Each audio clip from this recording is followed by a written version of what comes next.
네, 안녕하세요. 오늘은 입출력 장치 기술의 발전 과정에 대해서 한번 알아보도록 하겠습니다. 오늘 주로 할 얘기는 휴먼 컴퓨터 인터페이스, 즉 사람이 컴퓨터와 대화를 하는 장치 기술의 발전 과정에 대해서 한번 알아보도록 하겠습니다. 자, 최초에는 컴퓨터에 명령을 내리기 위해서 펀치카드, 지난번에 한번 말씀을 드렸죠. 혹은 종이 테이프 이런 것들을 썼어요. 즉 이러한 경우는 컴퓨터한테 일을 시키기 위해서 이렇게 카드로 미리 명령어들을 쭉 만들어 놓습니다. 이게 프로그램이 될 수도 있고 뭐 다른 게 될 수도 있겠죠. 그래서 이렇게 데이터와 프로그램을 이런 펀치카드 형태로 미리 다 만들어 놓고 필요할 때 이것을 컴퓨터에 입력시켜서 한 번에 처리하는, 사용자의 인터랙션이 딱 한 번밖에 없죠. 이거 그냥 원하는 작업이 기록된 펀치카드를 입력 장치에다가 넣어주고 스타트 시키는 것, 그게 다죠. 그래서 이런 방식으로 일어나는 것을 우리는 배치 방식의 명령어 입력이라고 합니다. 그래서 예전 컴퓨터들은 이런 식으로 처리를 하는 것이 대부분이었어요. 자, 그런데 이 펀치카드 지난번에도 말씀드렸지만 이렇게 많이 쌓여 있는데 실수해서 이 사람이 툭 건드려서 이거 무너져 봐요. 순서 이거 다시 못한다고 봐야 되겠죠. 이런 문제점들을 보완하기 위해서 이렇게 종이 테이프 형태로 하는 것이 이제 나왔어요. 종이 테이프도 한동안 꽤 많이 쓰였어요. 저도 대학 다닐 때 이 펀치카드를 가지고 했었는데 종이 테이프는 못했어요. 왜냐하면 이때 당시만 해도 이 종이 테이프 드라이버는 굉장히 비쌌어요. 그래서 이런 펀치카드 종이 테이프가 이제 컴퓨터한테 일을 시키는, 컴퓨터와 대화를 할 때 컴퓨터한테 이런 일을 해 라고 하는 입력 방법 중에 하나였어요. 출력은 무엇이었을까요? 출력은 그냥 무슨 프린터겠죠. 그래서 이렇게 천공 카드를 가지고서 일을 시키고 그 결과는 결국 이런 프린터로 출력이 됐어요. 근데 초창기의 컴퓨터들은 이 프린터가 이렇게 한 줄씩 텍스트를 출력하는, 즉 라인 프린터라고 했어요. 한 라인씩 출력한다고 해서 라인 프린터라고 했어요. 즉 옛날에 타자기 아시죠? 종이에다가 글자를 딱딱딱 찍는 그 타자기 형태를 전자식으로 바꾼 것이라고 보시면 됩니다. 예전에는 이제 저도 대학에서 프로그램 공부하고 할 때 이 종이가 상당히 품질이 좋은 종이였어요. 일반 싸구려 종이 끼면 이게 프린트하다가 막 걸리고 잉크 번지고 하기 때문에 꽤 좋은 종이를 썼어요. 그래서 이걸 가지고 연습장 쓰는 게 유행이었습니다. 특히 우리 전산과 컴퓨터 관련된 학과에 다니는 학생들은 이 프로그램 실습하면서 이런 종이를 많이 얻으려고 일부러 프로그램을 오류를 내가지고 글자 하나 탁 찍고 그 다음 장 하면서 수십 장을 프린트를 했어요. 그런데 이제 이게 표시가 안 나게 해야 됩니다. 왜? 조교 선생님들이 보고 이거 일부러 그런 것 같다 그러면 안 줘요. 오류 났다고 하고 안 줘. 그래서 적절하게 프린트를 좀 해야 돼요. 그런 에피소드가 있었던 라인 프린터입니다. 자, 근데 이렇게 쓰다 보니까 무지 불편하죠. 배치 작업이 아니고 컴퓨터하고 수시로 대화하면서 컴퓨터한테 일을 시키고 싶어요. 그래서 나온 게 타이프라이터와 프린터가 복합된 텔레타이프라이터라는 게 있는데, 요거는 어디서 발전된 거냐면은 옛날에 전신 타자기가 있어요. 전보라는 거 혹시 여러분들 들어보셨는지 모르겠어요. 예전에는 아날로그 전화만 되는 당시에 편지를 글로 써서 우편배달부가 배달하는 게 아니고, 예를 들어서 누가 돌아가셨다, 서울에 계신 부모님이 돌아가셨다라면 부산에 있는 동생한테 알려야 되잖아요. 전화도 흔치 않았던 시절이기 때문에 그때 어떻게 했냐면 전보를 쳤어요. 전보가 바로 뭐냐면은 서울에 있는 전화국에 가서 내 동생이 살고 있는 부산에 있는 2번 전화국에다가 전신을 합니다. 즉 글자를 타이핑해서 보내는 거예요. 그러면은 서울에서 이런 거 쳐주세요 라고 써서 주면은 그 우체국에 있는 분이 그거를 타이핑을 하고 그러면은 부산에 있는 우체국에서 그게 프린트가 됩니다. 그럼 프린트된 거를 봉투에다 넣어서 우편배달부가 배달해주는 그게 바로 전보였어요. 전보는 빠른 경우는 내가 우체국 가서 딱 치면은 우체국에서 프린트가 바로 되니까 바로 돼서 집까지의 거리 시간 정도 1시간 2시간 만에도 배달이 될 수 있는 그런 우편물 형태였어요. 이것만 해도 획기적인 것이었죠. 근데 이제 그런 전신 타자기 이것을 컴퓨터에다 연결을 한 겁니다. 그래서 출력하는 거는 컴퓨터 프로그램에 결과를 출력하도록 하고 여기서 키보드로 입력하면 컴퓨터에 입력이 되는 거죠. 천공 카드에다 미리 해놓은 거 말고 이렇게 수시로 입력을 하는 거죠. 이렇게 함으로써 컴퓨터하고 이제부터는 실시간으로 컴퓨터와 대화를 할 수가 있게 됐습니다. 그래서 이때 당시에 그 텔레타이프라이터를 약자로 TTY라고 했어요. 이 TTY가 여러분들 혹시 리눅스 배우실 기회가 있을지 모르겠는데 리눅스를 배우면은 가상 장치로 사용자와 대화를 하는 터미널을 TTY라는 이름으로 쓰고 있어요. 자, 이런 터미널이 프린터가 붙어 있던 것도 불편하잖아요. 종이 낭비도 심하고. 그래서 나온 게 이제 CRT 모니터. CRT 모니터라는 게 있는데 이 CRT 모니터가 TV 브라운관 TV 그 기술을 이용해서 이렇게 텍스트들을 가로 세로 뭐 80 가로 80 세로 25줄 그래서 80문자 25줄짜리 보통 이 터미널 모니터와 키보드가 합쳐진 터미널이 나오기 시작했습니다. 그리고 이 터미널들이 컴퓨터에 여러 대가 연결이 됐어요. 여러 대가 연결되면서 서버 하나를 여러 사람이 공유할 수 있게 됐습니다. 그래서 이런 터미널들이 키보드하고 흑백 모니터 이거를 이제 아무 CPU가 없는 컴퓨터가 아닌 겁니다. 단지 입력과 출력 장치예요. 그래서 이거를 우리는 더미 터미널이라는 얘기를 썼었어요. 이 더미 터미널들은 RS232C로 연결되었었어요.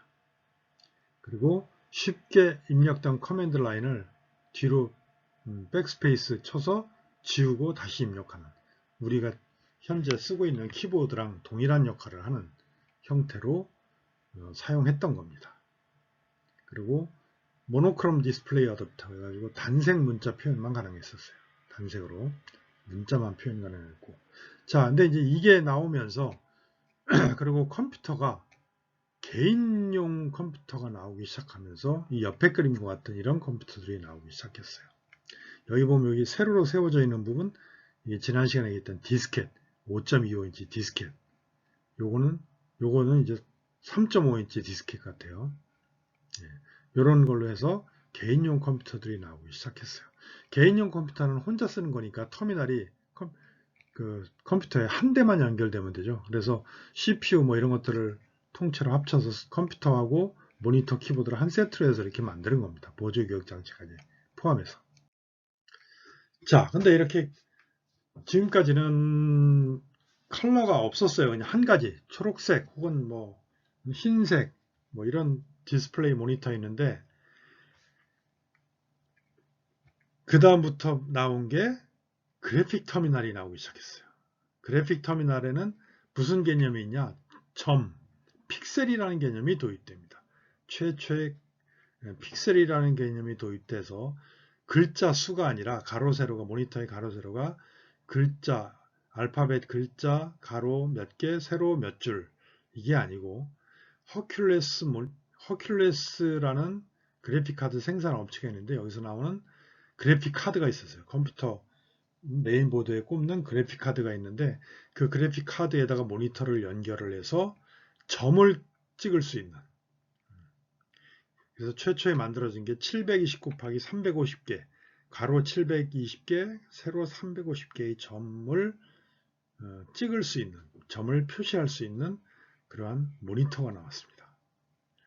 그래서 최초에 나온 게 이제 이 모니터를 우리는 CGA 모니터라고 했습니다. 왜?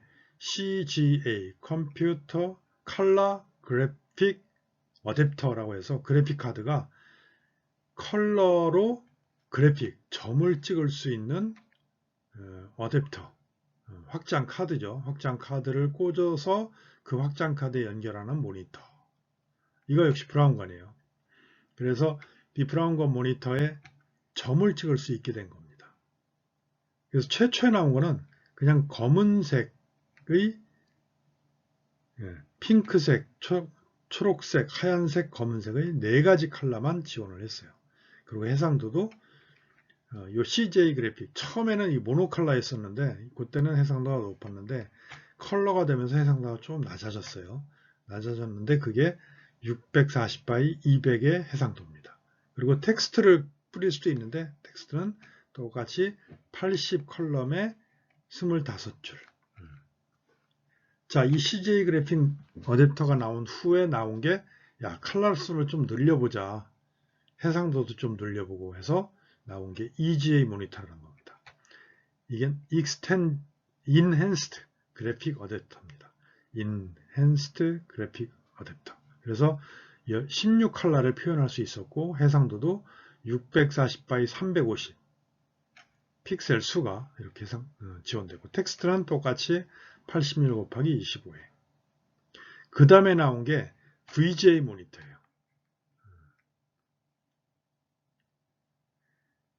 인핸스트보다 더 좋은 게 뭐죠?